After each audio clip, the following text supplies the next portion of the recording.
retreat that I will soon be there.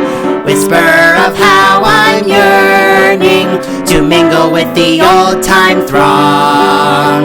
Give my regards to old Broadway and say that I'll be there ere long.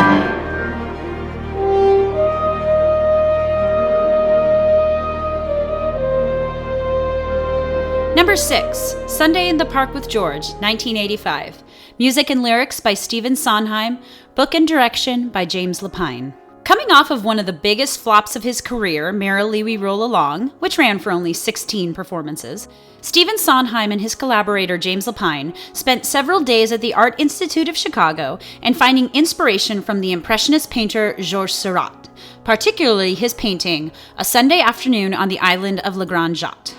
From that idea came the fictionalized account of Seurat's life and, ultimately, a story about the sacrifices an artist makes for their craft.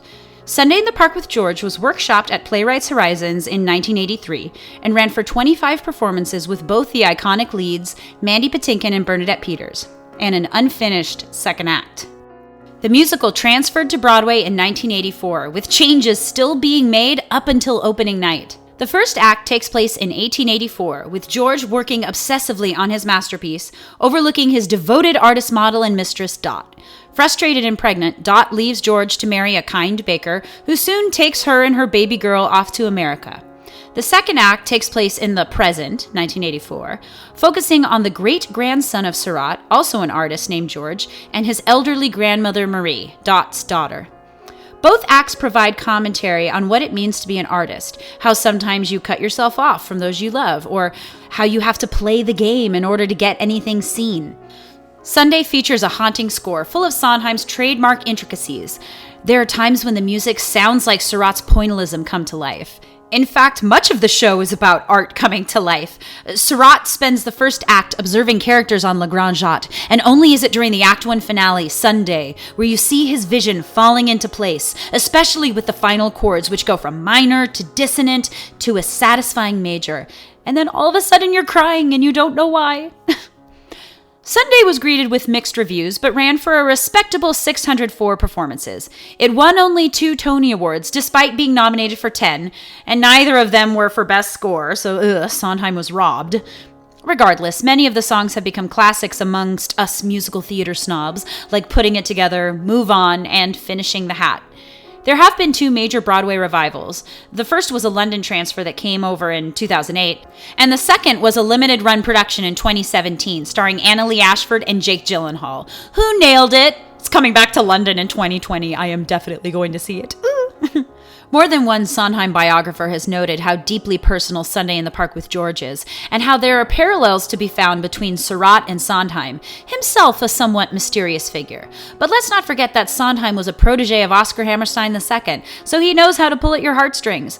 Like in the song Children and Art, which posits that those are the only 2 things worth leaving behind in this world.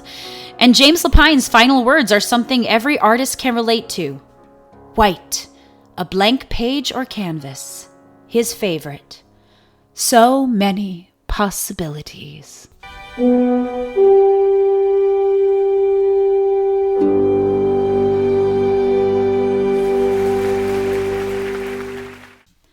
Number 7, Rent, 1996. Music, lyrics, and book by Jonathan Larson, directed by Michael Graff. Rent is the musical on this list with probably the deepest impact on pop culture. That is, until a certain bastard orphan son of a whore and a Scotsman made his Broadway debut. Written entirely by Jonathan Larson, Rent is a rock musical that is loosely based on Puccini's opera La Bohème. But while Bohème told the story of starving artists living in Paris in the 1830s, Rent is all about the bohemians in New York's Alphabet City in the early 1990s, some of whom are battling with HIV/AIDS. There are lots of scenes and character names in Rent that come directly from La Bohème, most notably the Light My Candle sequence and the multiple references to Musetta's waltz. The other inspirations for the show came directly from Larson's bohemian life in the late 1980s/early 90s, from Throw Down Your Key to the names of the life support meeting members being Larson's friends who succumbed to AIDS. Larson workshopped Rent for years, having the first stage reading in 1993.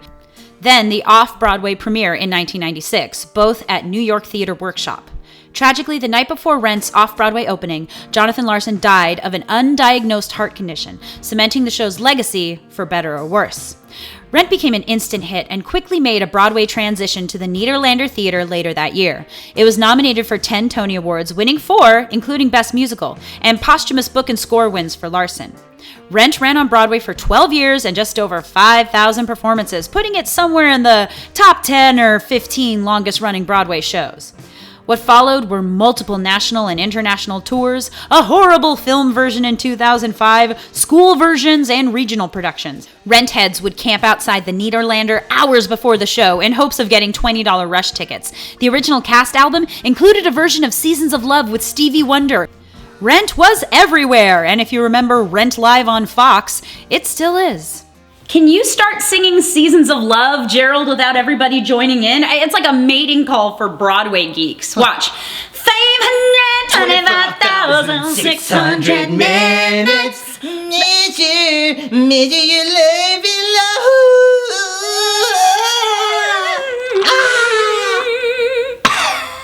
It's good. Gen Xers connected to the rock score and the relatable characters, not to mention the fact that in the 90s, we were still very much a country reeling from the effects of HIV and AIDS, and at the time, it was positively revolutionary to see characters with AIDS in a musical. On top of that, there are gay, lesbian, and bisexual characters in the show, and they're all presented as, well, characters, with flaws and dreams capable of being both saints and sinners.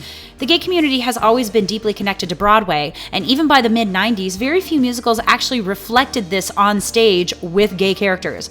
Watching two men happily in love, one of them in drag, singing a sweet love song like I'll Cover You was a breath of fresh air.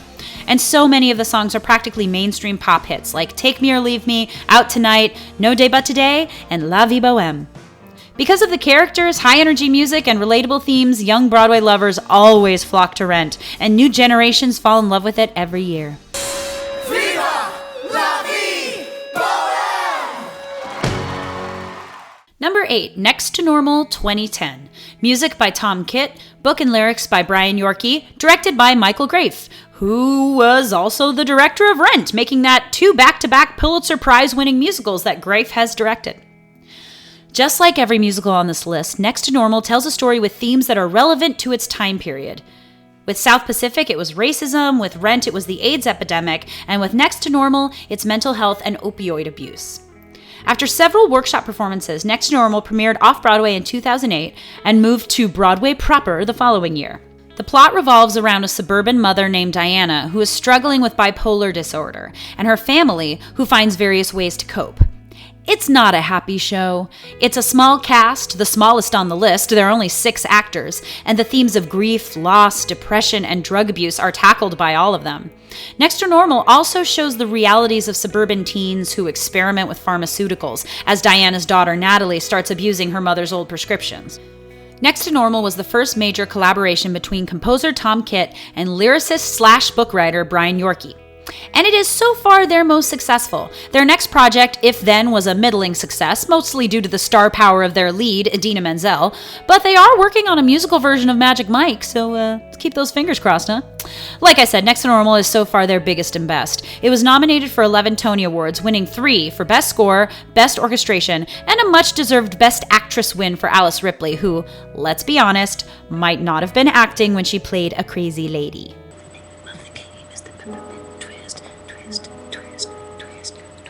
For our victories or defeats in battle or in politics, but for our contribution to the human spirit. I love her, though. Plus, it's also the show that pushed babyface Aaron Tveit onto the Broadway A-list.